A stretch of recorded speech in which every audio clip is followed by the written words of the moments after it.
mo itong dinudumog at hinihiyawan sa tuwing siya'y may concert sa Mindanao. Pero ang kanyang dance moves, kontrobersyal. Sino nga ba si Elias?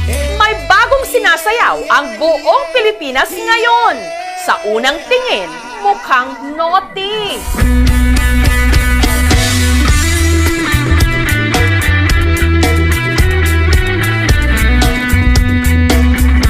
Kaya ang iba nagtaas agad ng kilay. Parang malaswa yung sayaw.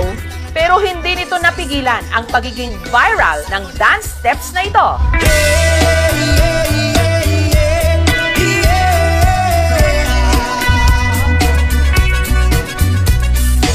Ito ang signature dance moves ng pinagkakaguluhan ngayon sa mga gigs sa Mindanao. Mag-ingay at say uhahay kay Elias!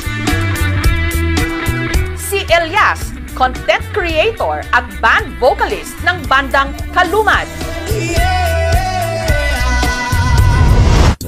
Sa linggong ito, dumayo sila sa Tiboli sa South Cotabato. Ilang oras pa bago ang kanyang set. Ang fans, abangers na! Si Elias! Kasi idol namin siya! Kasi ang galing sumayaw! Elias! Oh, hi! At nung nasilayan na nila sa wakas ang kanilang idolo, ang audience hindi magkamayaw. I love you sa Isa ka siyang Si Elias patikim ng kanyang dance moves.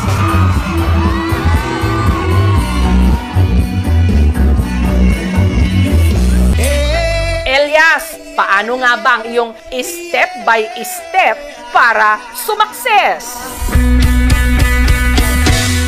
Childhood dream daw talaga ni Elias na mag-perform. Ang kanyang talento nahasa dito sa kanilang bukid sa Magpet, North Cotabato. At ang kanyang naging mentor, ang kanyang tatay Elias Sr. Bonding daw kasi talaga nilang mag-ama ang kumanta habang nagtatapping o nangungulekta ng dagta ng rubber tree. Pag magtatrabaho kami, kumakanta siya palagi. Alisto ka!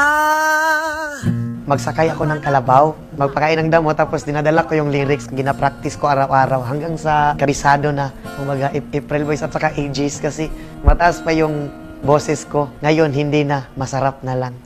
Ay! At sa mga nagsasabing mahalay ang pinauso niyang dance steps, ayon sa kanya, inspired daw ito ng kanilang hanap buhay. Kapag nagkakat ka kasi ng rubber is pag ganun. Ito ang puno, tapos hawakan mo yung puno, tapos kailangan mo ganito ang knife, hanggang ganyan, hanggang ibaba. Kaya ginawa ko, kumbaga ganyan, tapos ay! Ganun! Siguro nasa kanila na lang kung ano yung iisipin nila. O din yung punuan sa guma mga dol. Bata pa lang, nagtatapping na raw si Elias. Araw-araw kami masama sa nagkakat ng rubber, 3 AM. Tapos mag-aral ako, paminsan-minsan nga. Kapag mag-school ako, mabaho pa yung kamay ko sa rubber. Pero kapag naibenta mo na, humot na yung kwarta. Dagta ng rubber tree ang kanilang hanap buhay. Sa pagtatapping, kumikita ang mag-ama ng 7,000 pesos kada ani. Kaya na makatabang sa mga, kuha na mo pamugas, sa gastos na mo sa among panimalay, mauragi na mong ginasaligan. Grade 2 lang daw si Elias nung ang kanyang nanay Ninita na masukang domestic helper sa Bahrain. Bilang isang ina, sobrang hirap talaga kasi siyempre na malayo ako sa kanila. At hindi maiwasan na iiyakan na lang na mag-isa kasi hindi ko sila nakikita, hindi ko sila susubayan araw-araw kung anong ginagawa nila, pero masaya ako na ganyan na siya ngayon.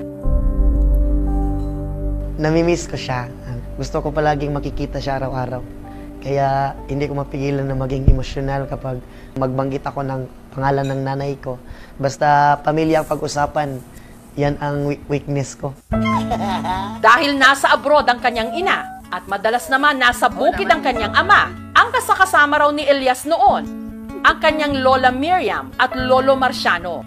Dili man bugoy na butaan man. Sa dagan namong ako, hinigugma gyud na mo si Dibdib, mao gyud nang gimhala mo. Sa kanila ako natutulog araw-araw. Sila din ang nagbabantay sa akin, sila ang nagbigay ng allowance. Inspirasyon ka! Dahil sa kanilang pagsisikap, nitong 2023 lang, nakapagtapos si Elias ng criminology. Malaking tulong sa akin. Nasasanay na yung katawan ko sa natrabaho na ganon. Dito na naman ako, namumunat sa kabukiran. Pero sa halip na maging pulis, sinunod daw niya ang sigaw ng kanyang puso, ang mag-perform.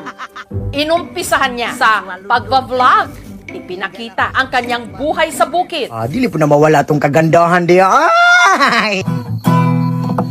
Hanggang nagpasample ng kanyang boses at dance moves. And the rest is history, ika nga. Si Elias na imbitahan na ngayong magtanghal sa iba't ibang mga probinsya ng Mindanao. Napupuno talaga ang isang area kapag nagigig kami. Nararamdaman ko sa aking sarili is proud na proud, masayang masaya. Maraming fans na rin daw ang nagdi-DM o direct message sa kanya. Sinasabihan nila ako na, pwede ba tayo na lang? Pwede bang magkita tayo? Matawa lang din kasi mabait naman ako na tao at saka masarap din. Sa mga humuhopya o umaasa kay Elias, awat na! Tapos na ang laban! Meron nang nanalo at nagpatibok ng kanyang puso, si Abigail na aminadong selosa. May fans kasi dati, humalik talaga dito. Kasi very territorial ako eh. Yung akin. Tapos ngayon, na-realize ko na since nag-expand na yung circle niya, yung mga tao na nakakasalamuhan niya, kailangan ko talagang mag-adjust. Maliban daw sa charm ni Elias, na-fall din daw si Abigail sa puso nito. Makita mo talaga na maganda yung kanyang heart. At meron na rin pala silang anghel, si Apollo. Si Elias talaga is super hands-on sa aming anak.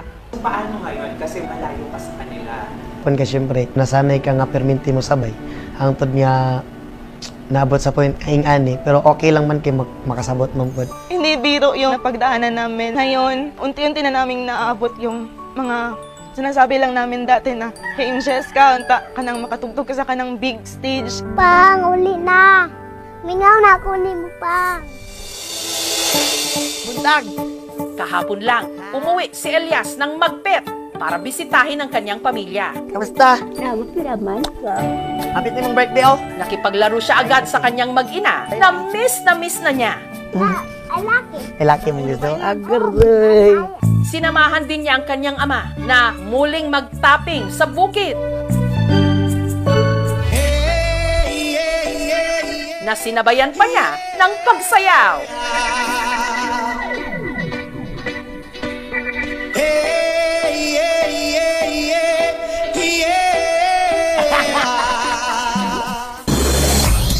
Kinagabihan, diretso naman si Elias sa gig nila sa Cali Fest 2025, Kalinan, Davao City.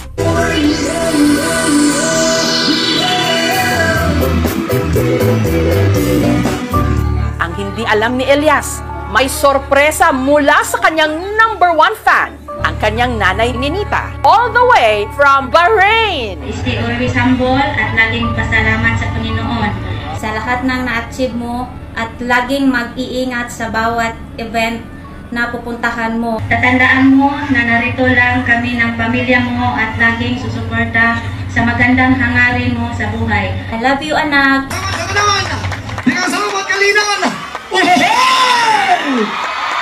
Sa ngayon, hindi ko pala kino-confirm ang sarili ko na sikat ako. Paminsan-minsan din, kinakausap ko rin ang sarili ko. Sikat na ba talaga ako? Kailangan ko pa siguro magsipag para maabot yung pangarap ko. Gusto ko kasing whole world. Uy! Pangarap ko na maka-show kami sa iba't ibang bansa. Pangarap na lang man din ako, lubos-lubosin ko na lang. Lipad, saan ang gusto mo? Patuloy ka lang sa mga pangarap mo. Tama yan, Elias! Pag nangarap ka, taasan mo na at ipakita sa buong mundo ang talento ng Tubong Mindanao.